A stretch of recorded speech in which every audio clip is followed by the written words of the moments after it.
तो हेलो दोस्तों, मैं इंद्रेश यादव अपने YouTube channel Indresh Yadav official में आप सभी का स्वागत करता हूं। तो हमारी जीके जीएस की क्लास क्या होने जा रही है, जीके और जीएस की स्टार्ट होने जा रही है। ठीक है, आज का क्या है, प्रैक्टिस सेट। मैंने कितने क्वेश्चन लिए, 25 क्वेश्चन। ठीक है, टॉप 25 क्वेश्चन जो हमारे मिक्स्ड क्वेश्चन है। ठीक है, जो लेखपाल, यूपी पुलिस और टेट सी टेट के लिए क्या है, मोस्ट इंपॉर्टेंट है। सुपर टेट के लिए भी है, वीडियो री एग्जाम, ये सब हमारे वीडियो री एग्जाम के लिए भी इंपॉर्टेंट है। ठीक है, चलिए यूपी ट्रिपल एस सी का प्रीवियस ईयर क्या क्वेश्चन है, सामान्य जानकारी है, ये देखते हैं। ठीक है, क्वेश्चन नंबर 51। क्वेश्चन नंबर 51 हमारा क्या कह रहा है, ठीक, क्वेश्चन नंबर 51, निम्नलिखित में से अशोककालीन अभिलेख खरोष्टी लिपि में है, कौन सा है? कालसी है, गिरनार है, मेरठ है, सहबाजगढ़ी हमारा क्या है, खरोष्टी लिपि में है। ठीक है, सहबाजगढ़ी जो हमारा क्या है, खरोष्टी लिपि में है। ठीक, चलिए, तो जो हमारा अशोक था जो है, ये मौर्य वंश का क्या था, एक शासक था, सबसे प्रतापी शासक भी कह सकते हैं। मौर्य वंश का क्या है, प्रतापी शासक था, बौद्ध धर्म को मानने वाला था। अशोक जो क्या है, बौद्ध धर्म को मानने वाला था। इसने कलिंग की क्या लड़ी थी, लड़ाई लगी थी। इस कलिंग का जो 13वें शिलालेख में इसका क्या है, उल्लेख है, 13वें शिलालेख में। ठीक है, कलिंग हमारा किस राज्य में है, तो ये हमारा उड़ीसा में पड़ता है। कहाँ पे है, उड़ीसा में है। इसी को क्या करने के बाद, जब यह कलिंग का युद्ध जीत जाता है तो क्या करता है, यह जो बौद्ध धर्म को क्या कर लेता है, अपना लेता है। ठीक है, चलिए आइए नेक्स्ट क्वेश्चन चलते हैं। क्वेश्चन नंबर 52 हमारा क्या कर रहा है, क्वेश्चन नंबर 52 कर रहा है, हड़प्पा कालीन स्थलों में अभी तक किस धातु की प्राप्ति नहीं हुई है? तांबा की, स्वर्ण की, चांदी की, लोहा की। तो हमें लोहा की क्या हुई थी, प्राप्ति नहीं हुई थी। ठीक है, और हड़प्पा सभ्यता हमारी क्या है, कांस्य युगीन है। क्या है, कांस्य युगीन सभ्यता है। कौन सी सभ्यता है, कांस्य युगीन सभ्यता है। ठीक है, हड़प्पा सभ्यता हमारी क्या है, कांस्य युगीन सभ्यता है। ठीक है, इसमें सबसे पहली धातु जो मानव द्वारा खोजी गई थी, सबसे पहली धातु क्या थी, तांबा था। तांबा भी यहाँ पे प्राप्त हुआ, कांसा भी मिला है यहाँ पे, और क्या मिला है, स्वर्ण और चांदी। तो ये सारी धातुएं मिली हैं, बट लोहा क्या है, यहाँ पे नहीं प्राप्त हुआ। ठीक है, लोहे से क्या थे, हड़प्पा कालीन जो लोग थे वो लोहे से क्या थे, परिचित नहीं थे। ठीक है, लोहे से परिचित नहीं थे। उत्तर वैदिक काल जो हमारा था जो है, उत्तर वैदिक काल जो है उसे बोलते हैं लौह युगीन सभ्यता। इसमें लोग लोहे से क्या हो चुके थे, परिचित हो चुके थे। कौन सा, उत्तर वैदिक काल। चलिए आइए नेक्स्ट क्वेश्चन, क्वेश्चन नंबर हमारा 53। क्वेश्चन नंबर 53 हमारा क्या, गुरु गोविंद सिंह द्वारा खालसा पंथ की स्थापना कब की गई थी? गुरु गोविंद जी द्वारा खालसा पंथ की स्थापना कब की गई थी? तो यह स्थापना जो है 1699 में की गई थी। कब की गई थी, 1699। गुरु गोविंद सिंह द्वारा खालसा पंथ की स्थापना 1699 ईस्वी में की गई थी। ठीक है, और गुरु गोविंद जो है कौन से 10वें क्या थे, 10वें गुरु थे। ठीक है, 10वें गुरु थे। ठीक है, कौन से नंबर के गुरु थे, 10वें नंबर के क्या थे, गुरु थे। ठीक, और इनकी जो एक रचना थी, इनकी नहीं थी, आदि ग्रंथ एक रचना थी जो गुरु अर्जुन देव की थी। किसकी थी, गुरु अर्जुन देव की थी। किसकी थी, गुरु अर्जुन देव। ठीक है, गुरु अर्जुन देव की थी। चलिए आइए नेक्स्ट क्वेश्चन चलते हैं, क्वेश्चन नंबर 54। क्वेश्चन नंबर 54 हमारा क्या कर रहा है, क्वेश्चन नंबर 54 क्या कर रहा है, लखनऊ में 1857 की क्रांति के समय नेतृत्व किसने किया था? तो हजरत महल जी थी। ठीक है, हजरत महल जी जो 1857 के जो संग्राम हुआ था हमारा उसमें जो है हजरत महल जी ने क्या किया था, लखनऊ से नेतृत्व किया था। ठीक है, चलिए, और 1856 में लॉर्ड डलहौजी ने इसको क्या कर लिया था, 1856 में लॉर्ड डलहौजी, जो लॉर्ड डलहौजी इस पे जो है कुशासन का आरोप लगा करके क्या कर लिया था, इसको राज्य को, अवध राज्य को क्या कर लिया था, हड़प लिया था। ठीक है, हड़प लिया था। ये जो किसकी पत्नी थी, तो ये वाजिद, कौन थे, वाजिद अली की क्या थी, वाजिद अली शाह की क्या थी, पत्नी थी। नवाब वाजिद अली शाह की क्या थी, पत्नी थी। ठीक है, नाना साहब जो हमारे थे वो कहाँ से, नाना साहब जो थे कानपुर से थे। कहाँ से, कानपुर से। नाना साहब कहाँ से थे, कानपुर से। इन्होंने 1857 क्रांति का जो है 1857 के स्वतंत्रता संग्राम में क्या किया था, नेतृत्व किया था। तात्या टोपे भी कहाँ से थे, तात्या टोपे कहाँ से थे बताइए। तात्या टोपे जो है लक्ष्मी की रानी, जो लक्ष्मी के गुरु और नाना साहब के क्या थे, ये सेनापति थे। ठीक है, ये भी कानपुर से थे। ठीक है, कानपुर से थे। ठीक, चलिए आइए चलते हैं नेक्स्ट क्वेश्चन। क्वेश्चन नंबर हमारा कौन सा, क्वेश्चन नंबर 55। राजा जनता के लिए बने हैं, जनता राजा के लिए नहीं बनी है। यह राष्ट्रीय आंदोलन के दौरान निम्नलिखित में से किसने यह वक्तव्य दिया था? बताइए। राजा जनता के लिए बने हैं, जनता राजा के लिए नहीं बनी है। इस वाक्य को किसने कहा था? तो यह वाक्य जो है दादा भाई नरौजी जी ने कहा था। दादा भाई नरौजी जी ने इस वाक्य को क्या कहा था? राष्ट्रीय आंदोलन के समय इस वक्त को कहा था, इस वक्तव्य को क्या कहा था? वयोवृद्ध, सबसे वयोवृद्ध व्यक्ति कौन थे? वयोवृद्ध व्यक्ति, इन्हीं को कहा जाता है दादा भाई नरौजी जी को। ठीक है, दादा भाई नरौजी जी को कहा जाता है। ठीक है, आइए चलिए नेक्स्ट क्वेश्चन। क्वेश्चन नंबर हमारा कौन सा है? क्वेश्चन नंबर हमारा है 56। क्वेश्चन नंबर 56 क्या कह रहा है? कौन सी ग्रंथि अंतःस्रावी एवं बहिस्रावी दोनों होती है? तो वो हमारी अग्नाशय ग्रंथि को मिक्स्ड ग्लैंड भी बोलते हैं। कौन सी? Mixed gland. ये अंतःस्रावी भी होती है और कौन सी होती है? बहिस्रावी भी होती है। कौन सी? अंतःस्रावी भी होती है और बहिस्रावी भी होती है। ठीक है, चलिए इसमें जो है कोशिकाएं पाई जाती हैं अग्नाशय में, बीटा सेल पाई जाती है, अल्फा, बीटा और गामा, तीन क्या हमारी सेल पाई जाती हैं। ठीक है, बीटा कोशिका से हमारा क्या होता है? इंसुलिन स्रावित होता है। बीटा कोशिका जो होता है उससे इंसुलिन क्या होता है? स्रावित होता है। ठीक है, इंसुलिन क्या होता है? स्रावित होता है। चलिए आइए next question, question number 57। Question number 57 हमारा क्या कर रहा है? धुआं में आंखों को प्रभावित करने वाला कौन सा शक्तिशाली उत्तेजक होता है? तो धुआं जो होता है उसमें जो हमें प्रभावित करता है, जिससे हमारी आंख को क्या करता है? प्रभावित करता है, तो उसमें कौन सा शक्तिशाली क्या होता है? उत्तेजक होता है। तो उसमें होता है पेरॉक्सी, क्या होता है? पेरॉक्सी एसिटिल नाइट्रेट होता है। क्या होता है? पेरॉक्सी एसिटिल नाइट्रेट होता है। क्या होता है? पेरॉक्सी एसिटिल नाइट्रेट, जिसको पैन बोलते हैं। ठीक है, पैन, PAN बोलते हैं। ठीक है, पैन बोलते हैं। ठीक है, चलिए आइए नेक्स्ट क्वेश्चन। क्वेश्चन नंबर हमारा 58। निम्नलिखित में से कौन सी विटामिन सी का सबसे अच्छा स्रोत है? तो संतरा, जो खट्टी चीज़ों में हमारी क्या विटामिन सी सबसे अच्छा स्रोत है। ठीक है, आंवला, सॉरी सबसे अच्छा पूछा ना, तो आंवले में जो है सबसे अच्छा, मैंने ऑप्शन को नहीं देखा जो है कि आंवला भी इसमें, तो आंवले में सबसे अच्छा स्रोत हमारा क्या है? विटामिन सी का है। विटामिन सी का स्रोत क्या है? आंवला है। ठीक है, विटामिन सी का, इसका रासायनिक नाम होता है, विटामिन सी का जो रासायनिक नाम होता है क्या होता है? Ascorbic acid. क्या होता है? एस्कॉर्बिक एसिड बोलते हैं। ठीक है, एस्कॉर्बिक इसका रासायनिक नाम होता है। ठीक है, ताजे आंवले में और संतरे में सबसे ज़्यादा एक है, ताजे आंवला और संतरा में सबसे ज़्यादा विटामिन पाया जाता है। सबसे ज़्यादा आंवले में, फिर उसके बाद संतरे में। ठीक है, खट्टे रसदार फलों में सबसे ज़्यादा मात्रा में पाई जाती है। ठीक है, चलिए आगे चलते हैं नेक्स्ट क्वेश्चन। क्वेश्चन नंबर हमारा 59 है। क्वेश्चन नंबर 59 हमारा क्या कर रहा है?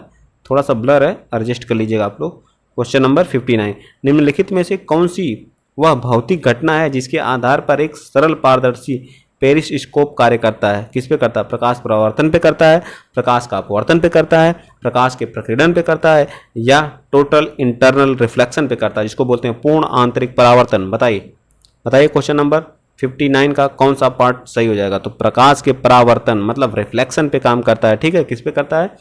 पेरिस्कोप जो हमारा प्रकाश का परावर्तन जो हमारा किस पे काम करता है? तो जो हमारा पारदर्शी पेरिस्कोप कार्य करता है वो प्रकाश के परावर्तन पे करता है। ठीक है, आइए चलिए नेक्स्ट क्वेश्चन। क्वेश्चन नंबर हमारा कौन सा? 60। क्वेश्चन नंबर 60 क्या कर रहा है? वेबसाइट निर्माण हेतु फ्री ओपन सोर्स सॉफ्टवेयर, अगर हमें कोई वेबसाइट का निर्माण करना है तो हम फ्री ओपन सोर्स सॉफ्टवेयर में किसका प्रयोग करेंगे? बताइए, जल्दी बताइए। तो इसमें हम करते हैं पाइथन का। किसका करते हैं? पाइथन का क्या करते हैं? फ्री ओपन सोर्स सॉफ्टवेयर में एक क्या है? पाइथन है। क्या है? एक पाइथन है। ठीक है, ओपन सोर्स सॉफ्टवेयर एक ऐसा सॉफ्टवेयर है जो क्या करता है? सोर्स कोड के साथ क्या होता है? वितरित किया जाता है। ठीक है, इसे निःशुल्क, फ्री ऑफ कॉस्ट इसको जो है, और फ्री और फेस ऑफ अवेलेबिलिटी भी इसमें होती है, अच्छी क्वालिटी भी होती है, सिक्योर भी होता है और मोर कंट्रोल भी होता है। इस पर अधिक क्या कर सकते हैं? नियंत्रण भी कर सकते हैं। ठीक है, चलिए आइए चलते हैं नेक्स्ट क्वेश्चन। क्वेश्चन नंबर हमारा कौन सा है? क्वेश्चन नंबर 61 हमारा क्या कर रहा है? देखिए 61 कर रहा है, निम्नलिखित में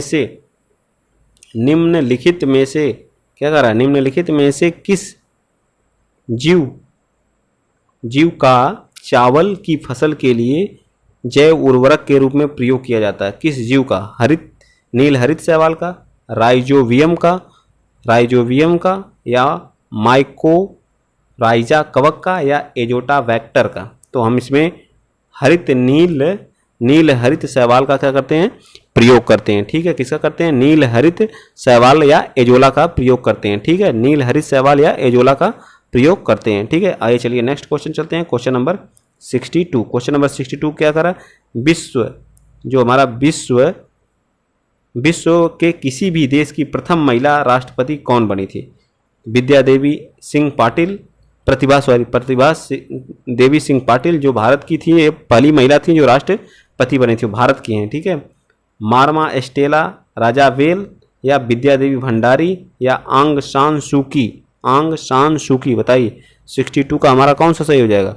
तो विश्व की प्रथम महिला जो थी वो मारमा एस्टेला राजावेला थी। ठीक है, जो अर्जेंटीना की क्या थी, अर्जेंटीना की क्या बनी थी, अर्जेंटीना की क्या बनी थी, राष्ट्रपति बनी थी। यह किस महाद्वीप में पड़ता है? तो यह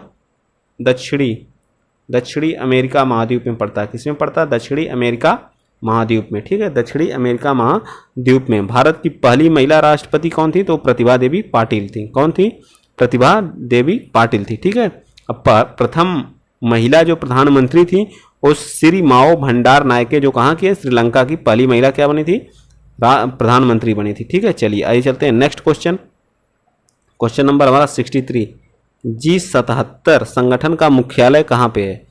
G77 संगठन का मुख्यालय कहाँ पे है? तो ये न्यूयॉर्क में है। ठीक है, G77 का मुख्यालय कहाँ पे है? न्यूयॉर्क पे। ठीक है, इसकी स्थापना कब हुई थी? तो 15 जून 1964 में इसकी क्या हुई थी? स्थापना हुई। अंगटाट के एक सम्मेलन हुआ था, वहीं पे इसकी स्थापना हुई थी। न्यूयॉर्क या जेनेवा में किसका किसका मुख्यालय मैं आज आपको बता ही देता हूँ। ठीक है, न्यूयॉर्क जेनेवा में WHO का मुख्यालय है, WTO का मुख्यालय है। ठीक है, ILO का मुख्यालय है, international labour organisation, world trade organisation, world health organisation, तीनों का मैंने फुल फॉर्म भी बता दिया। अंकटाड जो होता है इसका भी मुख्यालय वहीं पे है, जेनेवा में। फिर वर्ल्ड मौसम ऑर्गेनाइजेशन, ठीक है, और विपो का ठीक है, WIPO, इसका भी मुख्यालय कहाँ पे है? जेनेवा में। ठीक, इसका भी मुख्यालय कहाँ पे है? जेनेवा में। यूनेस्को का मुख्यालय कहाँ है? पेरिस में है। यूनेस्को की स्थापना जो है, यूनेस्को की स्थापना कब हुई थी? तो उसकी स्थापना 16 नवंबर 1945 को हुई थी। 16 नवंबर 1945 को यूनेस्को की स्थापना हुई थी, जिसका हेडक्वार्टर कहाँ पे है? पेरिस फ्रांस में। ठीक है, पेरिस फ्रांस में। चलिए आइए चलते हैं next question. Question number 62। Silent valley project, silent valley कहाँ पे? बताइए, ये हमारा केरल राज्य में। कहाँ पे है? साइलेंट वैली प्रोजेक्ट या केरल राज्य से संबंधित है। शांत, एक हमारा क्या था? शांत घाटी बचाओ आंदोलन का नेतृत्वकर्ता कौन थी? सुगाथा कुमारी थी।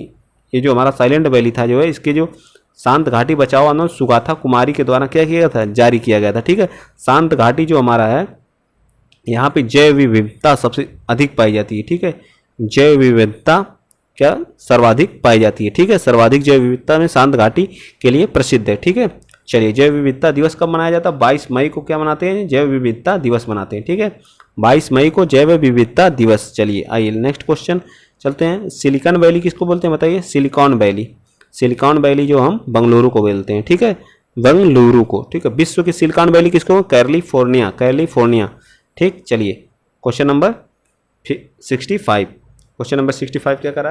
राज्य वित्त आयोग क्या है? संवैधानिक संस्था, असंवैधिक या विधिक है? संवैधानिक संस्था है। ठीक है, संवैधानिक क्या है? संस्था है। ठीक है, राज्य, ये जो हमारे आर्टिकल हैं जो है, आर्टिकल 243 राज्य का बात कर रहा है। 243 के आई और किसमें? 243 के वाई में दिया हुआ है। ठीक है, राज्य वित्त आयोग के बारे में। ठीक है, चलिए आइए नेक्स्ट क्वेश्चन चलते हैं। Question number 66। क्वेश्चन नंबर 66 हमारा क्या कह रहा है?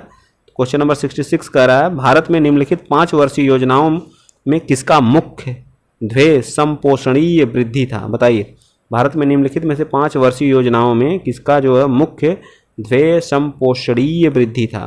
तो ये हमारी 12वीं पंचवर्षीय का क्या था? उद्देश्य था जो है, क्या था? जिसका विकास दर रखा गया था, विकास दर इसकी रखी गई थी कितनी? 8%। ठीक है, इसमें था त्वरित संपोषणी एवं अधिक समावेशी समृद्धि।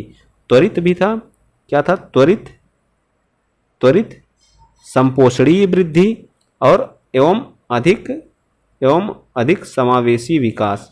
समावेशी विकास का मतलब सबका विकास, ठीक है, समावेशी विकास, ठीक है। आइए चलते हैं नेक्स्ट क्वेश्चन। तो हमारा कौन सा हो जाएगा? डी पार्ट, ठीक। चलिए क्वेश्चन नंबर 67 क्या करा? वर्ष के अधिकांश हिस्से में बेरोजगार रहने वाले व्यक्तियों की संख्या को कहा जाता है। वर्ष में अधिकांश जो बेरोजगार लोग रहते हैं उनको क्या कहा जाता है बताइए? 67 का 60 जो सामान्य स्थिति क्या होती है? बेरोजगारी की। इस समय भी बहुत ज़्यादा बेरोजगारी बढ़ गई है। जो 365 में किसी व्यक्ति की जो 365 दिन क्या रहते हैं? बेरोजगार रहते हैं, उन्हें क्या कहा जाता है बताइए जल्दी? उसे सामान्य स्थिति बेरोजगारी कहते हैं। क्या कहते हैं? सामान्य स्थिति बेरोजगारी कहते हैं, ठीक। आइए नेक्स्ट क्वेश्चन। क्वेश्चन नंबर 68 क्या कह रहा है? क्वेश्चन नंबर हमारा 68 कह रहा है फर्स्ट को सेकंड से क्या करना? मैच कराना है। थर्मोवेरिक बम हथियार है और इसका कार्य सिद्धांत क्या है? ये जो थर्मोवेरिक बम है, क्या थर्मोवेरिक बम बताइए? थर्मोवेरिक बम क्या है? सुमेलित है। हाइड्रोजन बम क्या है? उष्मा और दाब का संयोजन, बिल्कुल गलत है, ठीक। परमाणु बम परमाणु विखंडन पर, ये हमारा क्या है? सही है। तो इसके हिसाब से हमारा C part is the right हो जाएगा, C part is the right हो जाएगा, ठीक है।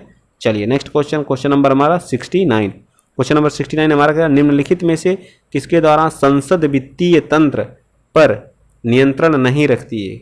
निम्नलिखित में से किसके द्वारा जो हमारी संसद है वो वित्तीय तंत्र पर नियंत्रण नहीं रखती है बताइए? क्वेश्चन नंबर कौन सा हो जाएगा? संसद के प्राधिकार के बिना न कर लगाया जा सके, ना ही संग्रहित किया जा सके। संसद के अनुमोदन के बिना संचित निधि के धन नहीं निकाले जाते हैं, ठीक है। वित्तीय समितियों के द्वारा सरकारी खर्च की जांच की जाती है। संसद के सम्मुख प्रतिवर्ष प्रशासनिक कार्य का मूल्यांकन रखा जाता है। यही हमारा क्या हो जाएगा? सही हो जाएगा। लेकिन इसमें नियंत्रित नहीं रखती, इसके अनुसार नहीं रखती है, ठीक है। ऑप्शन के जो प्रश्न के हिसाब से हमारा D part is the right answer. Question number 70। Question number 70 हमारा क्या कर रहा है? एक निश्चित आकृति में व्यवस्थित तारों का समूह क्या कहलाता है? आकाश गंगा कहलाता है, सौर मंडल कहलाता है, नक्षत्र कहलाता है या एंड्रोमीडा कहलाता है? तो क्या कहलाता है? नक्षत्र कहलाता है। क्या कहलाता है? नक्षत्र कहलाता है, ठीक है। चलिए ये नेक्स्ट क्वेश्चन चलते हैं। क्वेश्चन नंबर हमारा कौन सा है? क्वेश्चन नंबर 71 क्या कह रहा है?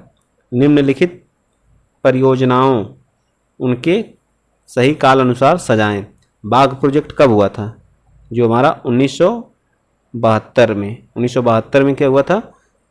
बाघ प्रोजेक्ट कब हुआ था? सॉरी 1972 में 1973 में हुआ था, 1973 में, ठीक है। प्रोजेक्ट क्रोकोडाइल यानी मगरमच्छ वाला कब हुआ था? तो 1975 में हुआ था। और 1992 में क्या हुआ था? हमारा हाथी प्रोजेक्ट हुआ था। तो इसके हिसाब से क्या हो जाएगा? सबसे पहले बाघ प्रोजेक्ट, फिर मगरमच्छ प्रोजेक्ट, पहला, तीसरा और दूसरा। B part is the right answer, ठीक है। B part is the right answer. चलिए next question. Question number Linux हमारा क्या होता है? लिनक्स एक ऑपरेटिंग सिस्टम है। लिनक्स एक क्या है? ऑपरेटिंग सिस्टम है। विंडोज या ओपन सोर्स या मैक या माइक्रोसॉफ्ट, तो क्या है? लिनक्स एक क्या है? ओपन सोर्स है। क्या है? एक ओपन सोर्स ऑपरेटिंग सिस्टम है, ठीक। चलिए आइए नेक्स्ट क्वेश्चन चलते हैं। क्वेश्चन नंबर हमारा कौन सा है? क्वेश्चन नंबर 72 हो गया, 73। क्वेश्चन नंबर 73 हमारा क्या कह रहा है? क्वेश्चन नंबर 73 हमारा कह रहा है विश्व का सबसे व्यस्ततम समुद्री मार्ग कौन सा है? विश्व का सबसे व्यस्ततम समुद्री मार्ग क्या है? केप ऑफ गुड मार्ग, जो हमारी अफ्रीका के एकदम नीचे वाले भाग में पड़ता है, ठीक है। केप ऑफ गुड, यहाँ से वास्को डी गामा आकर के क्या किया था? वापस चला गया था। एक बार आया, फिर दोबारा आया, तब आकर के इंडिया के कहाँ आया था? कालीकट तट पे आया था, ठीक। पनामा नहर या उत्तरी अटलांटिक मार्ग या सुएज। सबसे व्यस्ततम समुद्री मार्ग कौन सा है बताइए जल्दी? तो सबसे व्यस्ततम जो अटलांटिक मार्ग जो क्या है? सबसे व्यस्ततम मार्ग माना जाता है, ठीक है। चलिए आइए नेक्स्ट क्वेश्चन चलते हैं। दूसरा सबसे व्यस्ततम जो स्वेज नहर है, दूसरा, ये पहला है, और दूसरा सबसे व्यस्ततम जो हमारा क्या है? स्वेज नहर है, ठीक है। चलिए आइए चलते हैं नेक्स्ट क्वेश्चन। स्वेज नहर जो भूमध्य सागर को लाल सागर से, सॉरी कल मैंने बता दिया था, जो स्वेज नहर है वह भूमध्य सागर को लाल सागर से जोड़ती है। मैंने बता दिया था काला सागर को, ठीक है। आप लोग सही कर लीजिएगा उसको। लाल सागर को क्या करती है? जोड़ती है, लाल सागर को, ठीक। चलिए ठीक, next question number 74। Question number 74 हमारा क्या कह रहा है? क्वेश्चन नंबर 74 हमारा कह रहा है एमएस वर्ड सॉफ्टवेयर में फॉन्ट का आकार, फॉन्ट साइज बदलने हेतु शॉर्टकट की क्या है? शॉर्टकट की क्या है? एमएस वर्ड में जो फॉन्ट होता है हमारा, छोटा बड़ा किस फॉन्ट साइज है जो है वर्ड की फॉन्ट साइज होती है, उसको किसके द्वारा बड़ा छोटा बड़ा किया जा सकता है बताइए? तो कंट्रोल शिफ्ट एफ के द्वारा। ठीक है, कंट्रोल शिफ्ट। 2 क्वेश्चन रहेंगे इससे। जो विश्व जल दिवस 2021 की थीम क्या थी? वैल्यूइंग वाटर थी। क्या थी? वैल्यूइंग वाटर थी। ठीक है, तो आज के लिए इतना ही। ठीक, वीडियो अगर आप लोगों को अच्छा लगा है तो ज़्यादा से ज़्यादा क्या करिए? शेयर करिए, सब्सक्राइब करिए और क्या करिए? लाइक भी कर दीजिए भाई। ठीक, कमेंट बॉक्स में आप बताइए पसंद आ रही है कि नहीं आ रही है। आप लोग जिस बताएंगे उसी हिसाब से मैं करूँगा। ठीक है, ओके, आज के लिए इतना ही। जय हिंद।